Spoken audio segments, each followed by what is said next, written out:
So here is what changed me. What tipped me over the edge.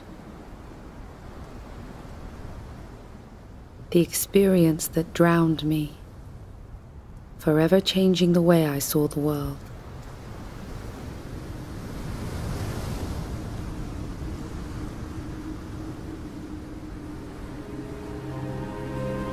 We think we know, and we think we feel with them, and we think we understand the injustice because we've read some book or some not so biased or quite so censored article, or because we've heard from a friend.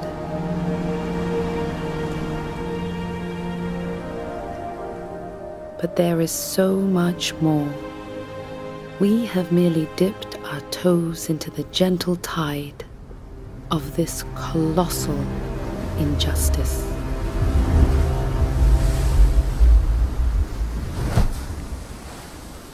You know that moment on a cold beach when you didn't plan on swimming, so you decide instead to pull off your socks and roll up your trousers and tiptoe to where the tide is rolling in or out, and suddenly you feel the ice-cold water wash over your feet.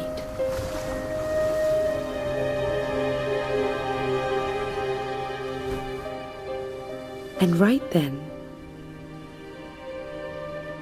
at that moment, you think you've fathomed everything about the biting, unforgiving ocean in front of you.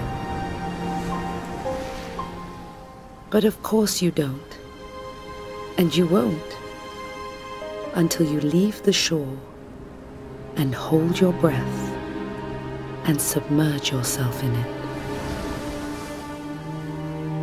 So we don't know, and won't ever know, the true suffering of the Palestinians until we go there, until we open our eyes and our souls and really see through the murkiness of it all.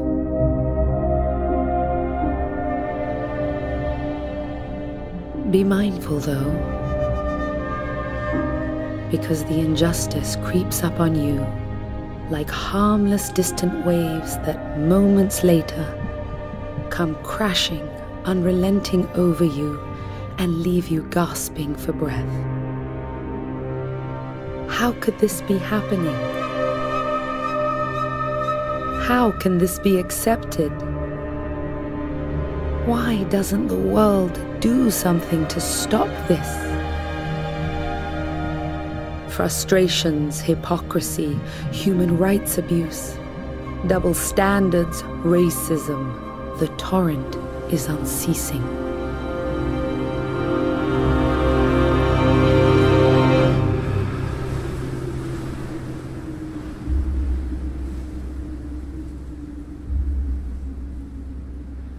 You see, when you go, you don't know where the current will take you.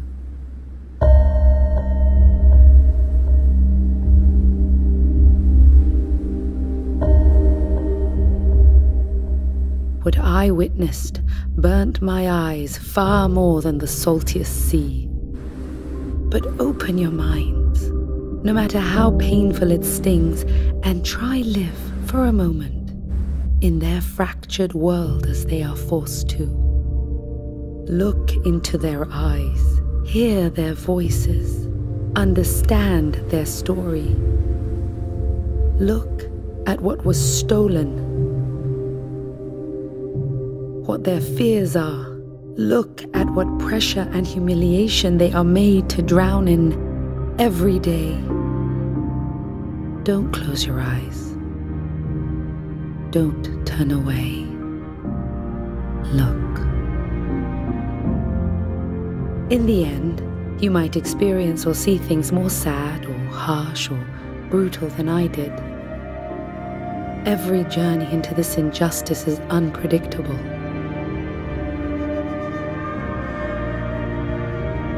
I didn't know what racist policy would apply from one day to the next.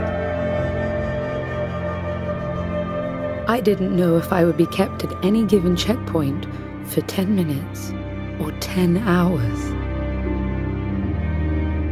I didn't know if the person next to me would be held up longer than me, or even allowed through, because neither of us had the superior race identification card.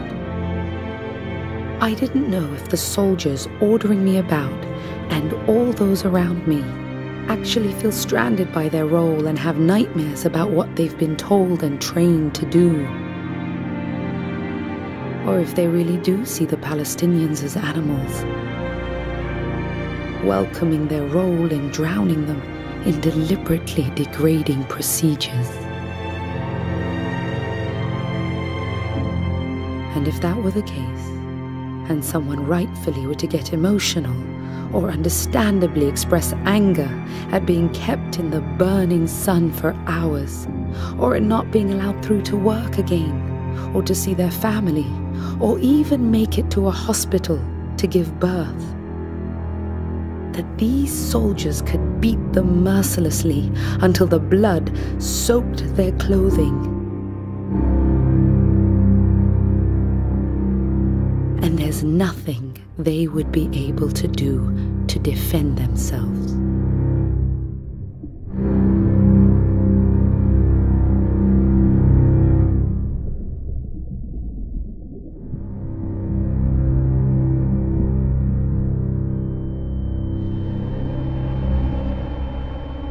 But that's just it.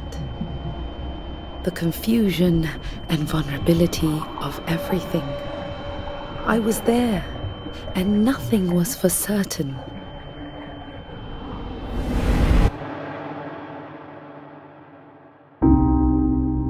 It's an unstable, spirit-breaking, exhausting, humiliating way to lead a life. Just an ongoing struggle to keep their heads above the rising tide of degradation. And to live like that, barely able to breathe, with their very existence constantly submerged with the instability and helplessness of it all. Asking themselves daily, will I get a permit to visit my mother 20 minutes away? Will my home be ruthlessly bulldozed to make way for the wall? Will I be able to get clean drinking water for my family today? Will the land of my father and my grandfather and his father before him simply be stolen and handed to thieving settlers? Or will the bombs rain down again on us at any moment? Will my child make it back from school today, or meet with a bullet on the way instead? Or my son be dragged away in the middle of the night? Wave after wave, decade after decade, the persecution goes on. That's when the injustice, the true freezing ocean is felt.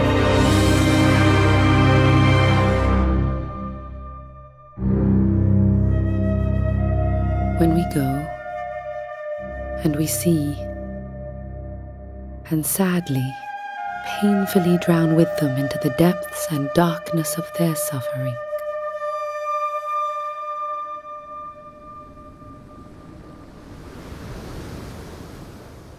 And still then, we will return to the warmth of our homes on faraway shores. And even then, only still have grasped a fraction of the terror they endure daily, tormented at the bottom of the ocean that has become their home. The freezing ocean we once thought we understood so well, when we were merely standing, observing from the shore.